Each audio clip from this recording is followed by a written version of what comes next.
والحمد لله رب العالمين والصلاة والسلام على سيد الأنبياء والمرسلين وعلى آله وأصحابه أجمعين. أما بعد فأعوذ بالله من الشيطان الرجيم. بسم الله الرحمن الرحيم. ولن تجد لسنة الله تبديلا. صدق الله العظيم وصدق رسوله النبي الكريم.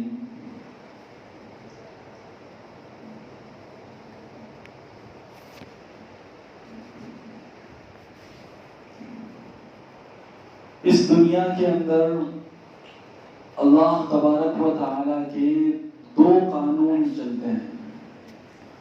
ایک قانون فطرت ہے اور ایک ہے قانون شریعت. شریعت کے اندر معافی ہے لیکن قانون فطرت کے اندر معافی نہیں. لاز آف نیچر جس کو ہم کہہ سکتے ہیں, اس میں ہر کام کا بدلہ مل کر رہتا ہے. جیسا کریں گے ویسا بھریں گے. یہ ہے قانون فطرت. اور اللہ تبارک و تعالی نے قرآن کریم کے اندر فرمایا ہے وَلَن تَجِدَ لِسُنَّةِ اللَّهِ تَبْدِيلًا. اللہ تبارک و تعالی کی جو سنت ہے, جو فطرت کا قانون ہے, اس کو کبھی بھی ہرگز بدلنے والا نہیں پاؤ گے تم. کبھی بھی وہ بدلے گا نہیں. وہ جیسا ہے ویسا ہی رہے گا. دیکھیے, ہم اس کو مثال کے ذریعے سمجھ سکتے ہیں. ہماری آج کل کے جو حالات چل رہے ہیں اسی کو ہم لے لیں کہ ہر فیلڈ کے اندر جو مسلمانوں کی پستی ہے, اس کے پیچھے جو سبب ہے اس کا سبب صرف اور صرف مسلمانوں کی ایک خاص قسم کی مینٹیلٹی ہے, ایک ذہنیت ہے. وہ ذہنیت کیا ہے؟ جب بھی کسی گناہ کا ارادہ کسی مسلمان کے ذہن میں آتا ہے, حدیث کے اندر آتا ہے کہ فوراً فرشتے کی طرف سے بھی ایک خیال ذہن میں آتا ہے. اب یہ انسان کو اختیار ہے کہ وہ شیطانی خیال کو قبول کرتا ہے یا فرشتے کی جانب سے آنے والے خیال کو قبول کرتا ہے. عموماً اور اکثر یہ ہوتا ہے کہ انسان یہ سوچتا ہے کہ اللہ تبارک و تعالی بڑا مہربان ہے, غفور الرحیم ہے, ستار العیوب ہے, غفار ہے, بخشنے والا ہے, اس مرتبہ گناہ کر لیتے ہیں, اللہ تعالیٰ معاف کرنے والے ہیں, پھر وہ اس سے گناہ سرزد ہو جاتا ہے. یہ ایک خاص قسم کی مینٹیلٹی مسلمانوں کی بن گئی ہے, جس کی وجہ سے ہر فیلڈ کے اندر, ہر شعبے کے اندر مسلمانوں سے ایسے کام سرزد ہو رہے ہیں جس کے پیچھے ان کی ذہنیت میں صرف یہ ہوتا ہے کہ شریعت ہمیں معاف کر دے گی. میں نے آپ کو بتایا کہ دو قانون ہیں, ایک ہے قانون فطرت اور ایک ہے قانون شریعت. قانون شریعت کے اندر معافی ہے. ہم لاکھ گناہ کر لیں, پوری زندگی بھر ہماری گناہوں کے اندر گزار دیں, سچے دل سے ایک مرتبہ 2 قطرے آنسوؤں کے گرا کر کے اللہ تبارک و تعالیٰ سے معافی مانگ لیں, اللہ تبارک و تعالیٰ ہماری مغفرت فرما دیں گے, اس میں کوئی شک نہیں ہے. لیکن دوسرا قانون ہے قانون فطرت. قانون فطرت کے یہاں پر رحم نہیں ہے, قانون فطرت کے یہاں انتقامی کارروائیاں ہیں, قانون فطرت کے یہاں سستی کی سزا موت ہے. قانون فطرت کے یہاں یہ چیز ہے کہ جیسا کرو گے ویسا بھرو گے. قانون فطرت کے یہاں اگر بیٹا اپنے باپ کو گھر سے باہر نکال دیتا ہے تو انشاءاللہ اس کا بڑا بیٹا اس کو گھر سے باہر نکال کر رہے گا. قانون فطرت کے اندر یہ ہے کہ اگر کوئی انسان شراب پی رہا ہے تو اس کا گردہ حلال ہو جائے گا. یہ ناممکن ہے کہ کوئی انسان شراب پیتا رہے اور اس کی کڈنیاں, اس کے گردے ٹھیک ٹھاک رہیں, صحیح سلامت رہیں.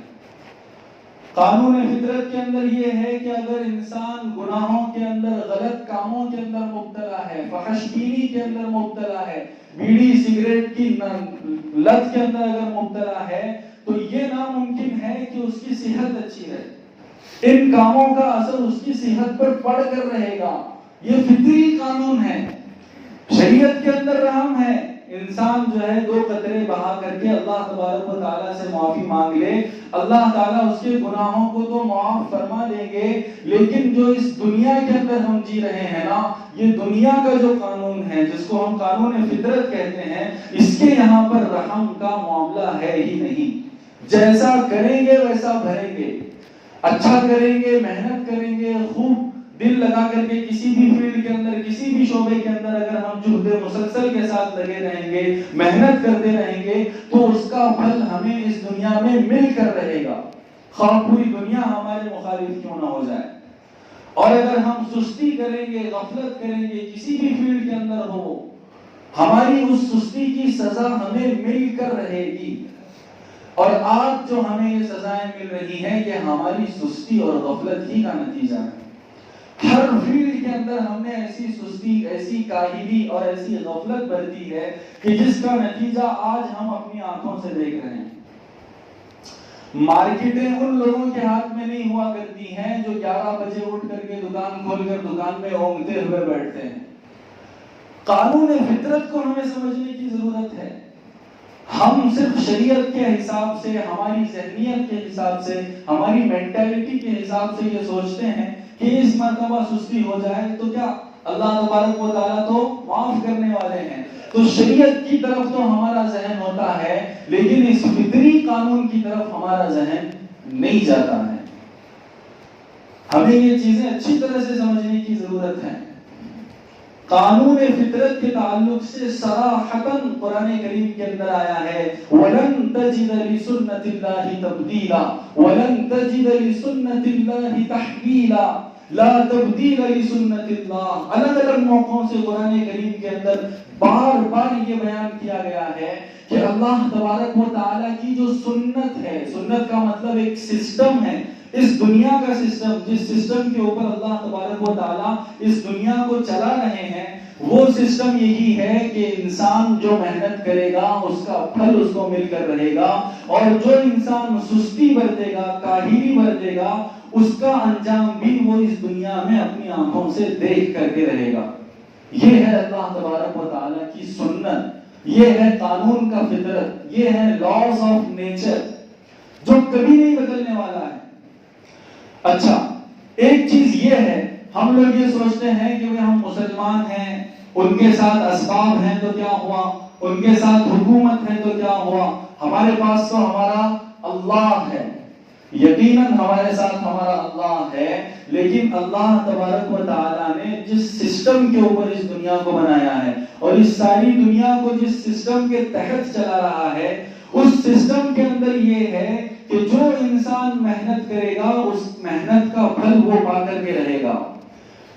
ان لوگوں نے محنتیں کی ہیں، قربانیاں دی ہیں، اس کے پیچھے سالہ سال کی محنتیں ہیں، جن کا نتیجہ وہ آج اپنی آنکھوں سے دیکھ رہے ہیں، ان کا پھل ان کو مل رہا ہے۔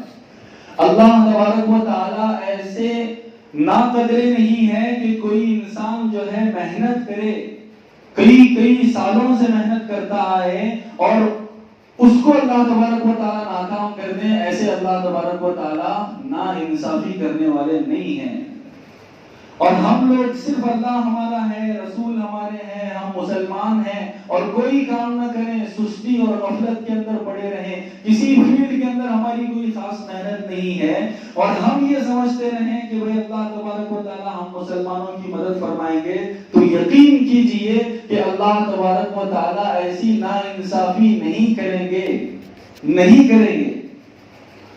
آخر ہم نے کیا کیا ہے، ہماری محنتیں کیا ہیں، کس فیلڈ کے اندر ہم نے محنتیں کی؟ اللہ تبارک و تعالیٰ کا قانون ہے یہاں پر، اس دنیا کے اندر وہی جیے گا جو محنت کرے گا، جس کے بازوؤں میں طاقت ہوگی۔ جو سست رفتار پودے بھی ہوتے ہیں نا، جو غیر مفید پیڑ ہوتے ہیں، کانٹے کے جھاڑ، کوئی انسان سلامت رکھتا ہے، اس کو کاٹ کر کے پھینک دیتا ہے، اس کی ضرورت ہی نہیں ہے۔ کوئی فائدہ ہی نہیں پہنچا رہے ہیں۔ تقریباً یہی مثال آج مسلمانوں کی بنتی جا رہی ہے ہمارے اس دور میں، جس دور میں ہم جی رہے ہیں۔ کسی بھی فیلڈ کو آپ اٹھا کر کے دیکھ لیجئے کہ اکثریت ہم مسلمانوں کی ایسی ہے کہ اس فیلڈ کے اندر ہماری کوئی تیاری نہیں ہے، صرف اور صرف سستی ہے، غفلت ہے، کاہلی ہے۔ زیادہ سے زیادہ یہ ہے کہ ہم لوگ اگر کچھ تیاری وغیرہ بھی کرتے ہیں تو اس کے اوپر تیاری سے زیادہ اللہ تعالیٰ کے اوپر بھروسہ ہمیں زیادہ ہوتا ہے۔ دیکھیے، اللہ کے اوپر بھروسہ، توکل اور یقین رکھنا یہ ایک مسلمان کا خاصہ ہے، ہونا ہی چاہیے، لیکن اللہ کے اوپر بھروسہ اس وقت ہونا چاہیے کہ جب ہم اس کے پیچھے پہلے محنت کریں، پہلے ہم میدان کے اندر اتریں، اپنی ساری تیاریاں پیش کریں، دن اور رات کی محنت اس کے پیچھے لگائیں، تب جا کر کے اللہ تبارک و تعالیٰ کے اوپر یقین رکھیں۔ یہ نہیں کہ میں جو محنت کر رہا ہوں اس سے ہونے والا ہے، بلکہ اللہ کی ذات سے سب کچھ ہونے والا ہے، تب جا کر کے یہ اللہ کے اوپر توکل اور بھروسہ ہمارے کام آئے گا۔ باقی بغیر محنت کے صرف سستی اور کاہلی کرتے ہوئے ہم اللہ کے اوپر بھروسہ رکھیں گے تو اللہ ایسے نا انصاف کرنے والے نہیں ہیں کہ ان لوگوں کو جو محنت کر رہے ہیں ان کو ناکام کریں، ہمیں کامیاب کریں، ایسے نہیں ہیں۔ تو بہرحال اس چیز کو سمجھنے کی ضرورت ہے۔ امید کرتا ہوں کہ یہ بات انشاءاللہ سمجھ میں آ گئی ہوگی۔ جن حضرات کی سنتیں باقی ہیں وہ سنتیں